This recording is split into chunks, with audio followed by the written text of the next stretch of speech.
The other thing that really helps me with my organization is just dragging my finger down and searching for set things.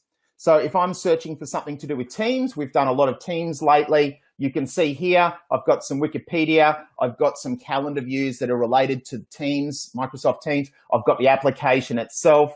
I've got some settings there. I've even got some notes that I've been using with Donna, one of my colleagues, and you can actually retrieve all those just by going to your search on the side. So how did I do that again? I just drag my finger down and I get my search bar or my spotlight similar to Mac, and it retrieves all of those things to do with Teams or whatever search keyword that you're actually using. So that helps me a lot. Because I have so many apps, it's really important for me to actually use that feature.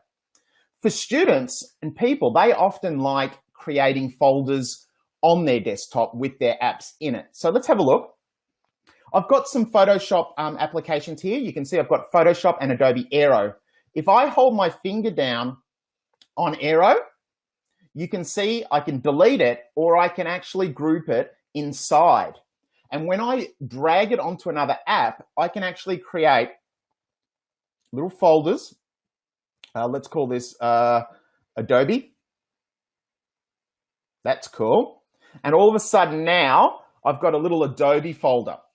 When I was teaching, the kids love to do color codes. They put all the green icon apps in the green folder and they created it. I'm a little bit different there. I like to create kind of the names and maybe the software packages that I like to use.